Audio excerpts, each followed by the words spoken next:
নীল তিমি, blue whale, পৃথিবীর সবচেয়ে বড় প্রাণী এবং সমুদ্রজগতের এক বিস্ময়কর ইতিহাসের অধিকারী। নীল তিমি হল স্তন্যপায়ী প্রাণী, ম্যামাও। এরা কি ব্যালাইনাপটেরিডে কি পরিবারভুক্ত। এদের দৈর্ঘ্য প্রায় 100 ফুট 30 মিটার পর্যন্ত হতে পারে এবং ওজন 200 টন পর্যন্ত হয়। মানে এক একটা নীল তিমি প্রায় 30টা হাতির সমান ভারী।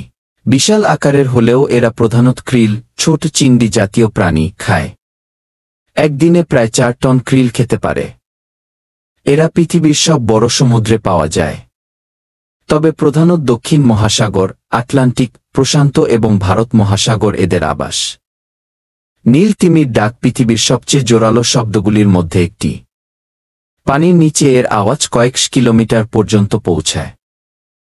19 ও 20 শতকে নীল তিমি শিকার করে প্রায় বিলুপ্তির মুখে ফেলা হয়েছিল। এদের তেল ও চর্বির জন্য ব্যাপক শিকার করা হতো। বর্তমানে আন্তর্জাতিকভাবে শিকার নিষিদ্ধ হলেও এখনও এরা সংরক্ষিত প্রাণী হিসেবে বিবেচিত। আজও নীল তিমি বিরল। আনুমানিক 10,000-25,000 নীল তিমি পৃথিবীর সমুদ্রে বেঁচে আছে।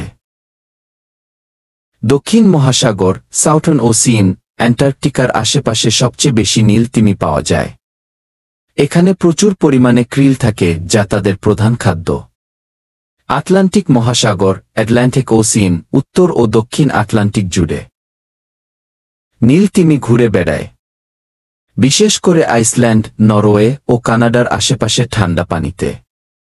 প্রশান্ত মহাসাগর, প্যাসিফিক ওসিয়ান, উত্তর আমেরিকার পশ্চিম উপকূল থেকে এশিয়ার জাপান, রাশিয়া, ফিলিপাইন পর্যন্ত বিস্তৃত। ক্যালিফো উপকূলে নিয়মিত নীল তিমি দেখা যায়। ভারত মহাসাগর, ইন্ডিয়ান ওসিয়ান, শ্রীলঙ্কা, মালদ্বীপ ও ভারতের দক্ষিণ উপকূলের আশেপাশে নীল তিমি পাওয়া যায়। এ অঞ্চলে পর্যটকরাও নীল তিমি দেখার সুযোগ পান। ঋতুভিত্তিক চলাফেরা, মিগ্রেশন। গ্রীষ্মকালে, সামার, এরা ঠান্ডা অঞ্চলের সমুদ্রের দিকে যায়, যেখানে প্রচুর krill থাকে।